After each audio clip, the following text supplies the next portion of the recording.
But it's really an honor for me, and I say it from the bottom of my heart tonight, to have John Stephen here. I think he proved to all of us what a true statesman really is in a campaign, and the level of campaign that he ran, and the way he communicated to our state. He gave us the truth, and we can hear the current governor of facts that he denied now saying, you know, we have a problem with our budget. But John is going to come and speak to us tonight. He asked me, you know, what the theme of the night should be, and I said, John, speak from your heart. And John does that. And so John, we're so honored to have you here with us tonight, and we're looking forward to hearing from you.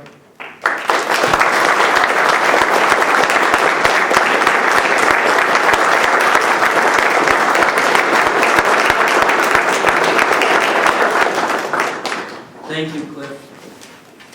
Thank you. It's an honor to be here and speak to all of you. And I was thinking about my remarks. I wanted to make sure that, you know, we recognized Cliff for his great puns and such a great committee man. And the Manchester Republican Executive Committee should be commended as well. And I want to thank you for all the hard work over the past year. And I see other committee folks here as well. For all that you did for our state and for our great accomplishment and victory in November. And all the members of the Manchester Republican Committee, many hours you've spent, and I want to thank each of you for your hard work and what you did to elect candidates to this historic legislature right now. And what we saw was the candidates represented limited government, less spending, and more freedom. And that's what held the day, and that's what won this election. And the Manchester Republican Committee should be commended as well. And I think that you, from the committee here in Manchester, deserve a great round of applause.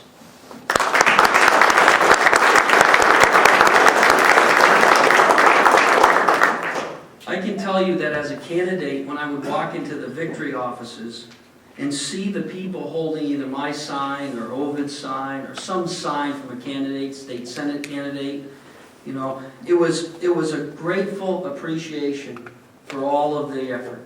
And as a candidate, you would walk away and you would feel so good and uplifted by the fact that so many people were there, either holding your sign or bringing their children, really getting involved in this election, unlike any other election that I have been involved in. And all of that hard work paid off. All of that hard work paid off big time. And not only did we take 3 congressional seats, we also won the historic majorities that we've seen in the House and in the Senate, and also 5 executive counselors. And being a department head in state government, 5 executive counselors that believe in the same values that you believe in is so important. There aren't many department heads in state government that I've worked with that really truly believe in limited government, less spending, and more prosperity for our citizens and our taxpayers. But when they go to the council table, and the ones that do believe in those values will find that they have friends at that council table. And that is so critically important when you spend the taxpayers' dollars in this state. And that's what we need over the next few months and the next couple of years. Now, my race was obviously a little different. You know, a lot of people, and not just my wife, thought I was crazy in February when I was thinking of running against a governor who was one of the most popular governors at that time. We had run polls and we looked at his popularity, and trust me, after I looked at that first poll, I began to think, you know, I must be crazy. And I talked to Governor Sununu, and I talked, and I talked, and I talked. But I knew if we simply tell the truth about the budget situation that the Democratic leadership and the governor had put us in, if we simply tell the truth to the people of this state, and if we simply are honest, and we do it with integrity, and we stay on message, that we had a shot. And that's what I truly believed in. And from the beginning of my campaign to the very end, we ran a good, clean, and positive race. And that is something that I am very proud of.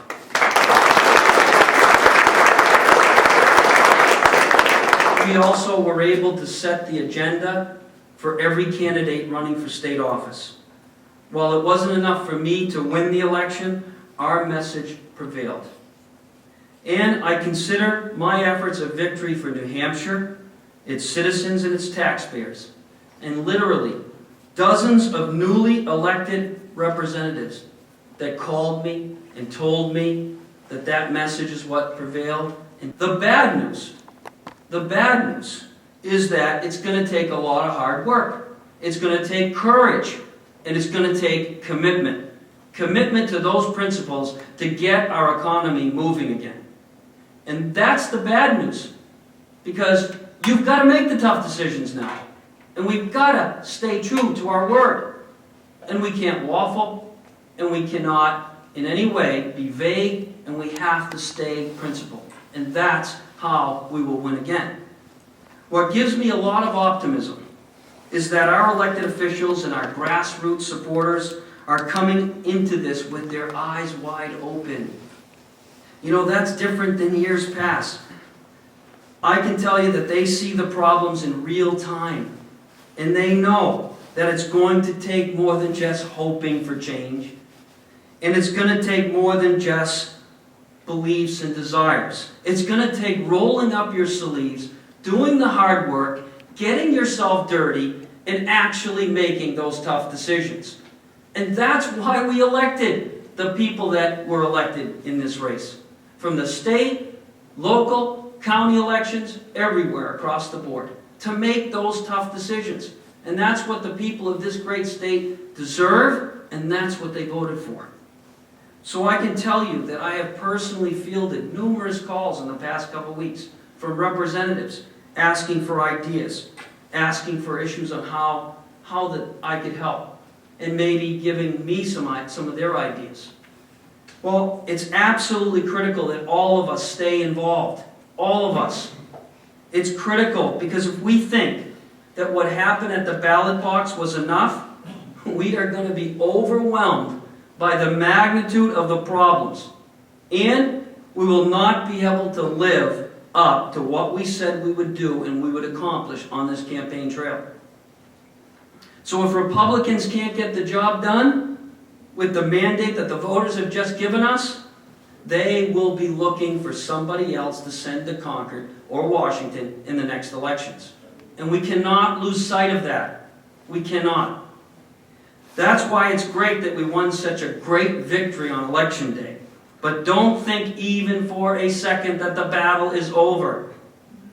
We need to redouble our efforts, and we need to do that if we want to sustain what we just won. Our leaders in Concord are going to need the support of everyone here over the next few months while we put together a responsible budget, a budget that does not raise taxes and fees.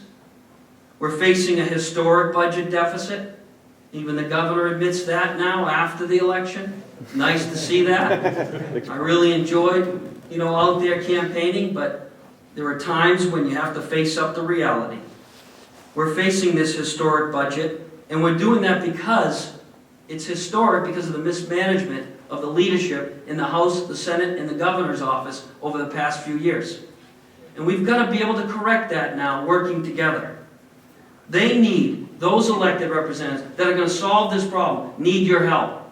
They need you to continue to be involved, make phone calls, rally, stay involved. Help them. You have to make sure that the voice of the taxpayers is heard. And I will tell every representative, every senator, every appointed director or department head to always remember that silent taxpayer.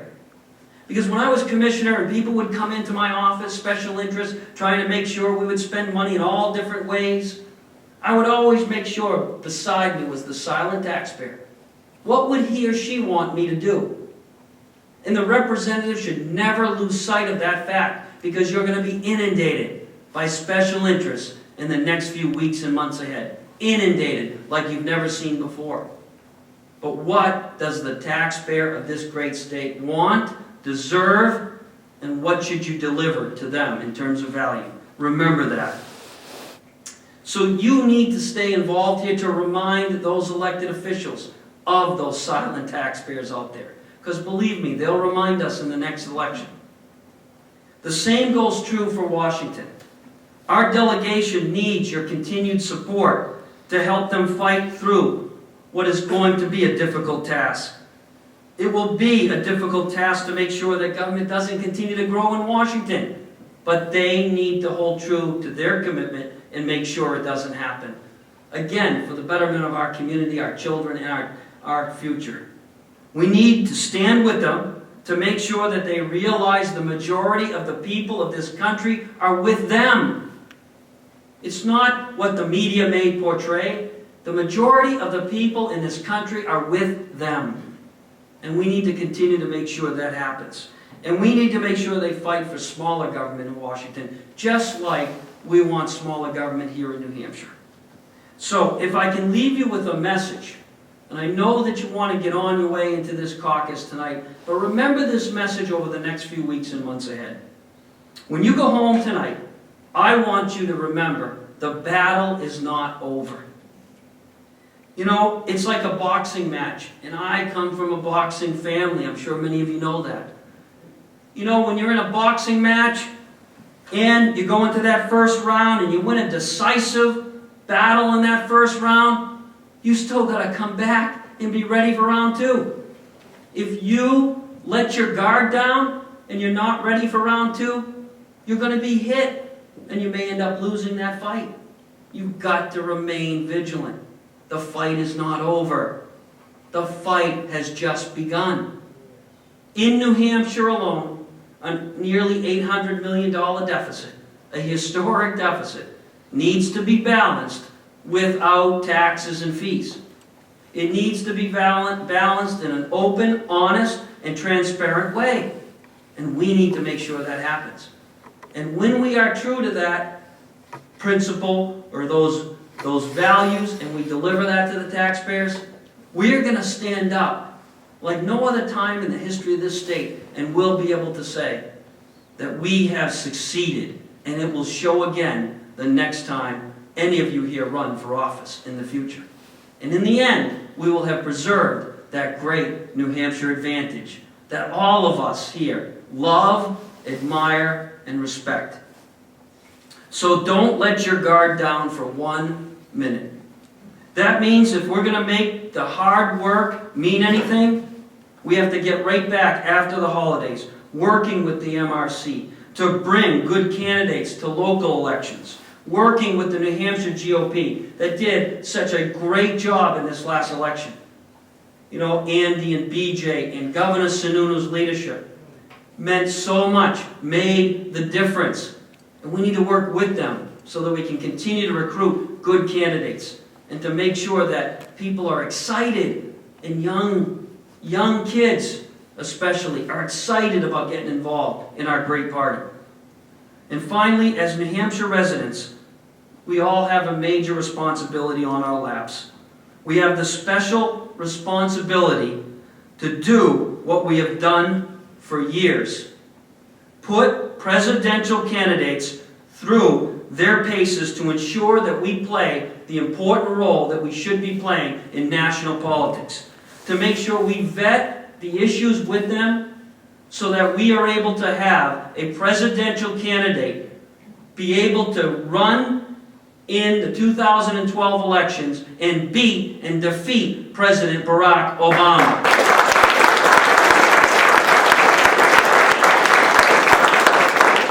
So while we can start talking about the holidays and enjoying them with our families and loved ones and friends, we need to come out of the gate after the holidays flying high. We have to fly so high as the New York stars. And for my part, I'm absolutely committed to helping out ensure that we can deliver results.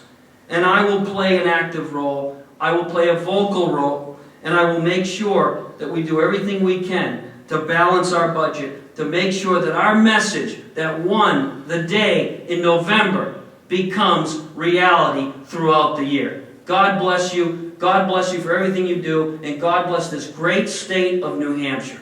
Thank you.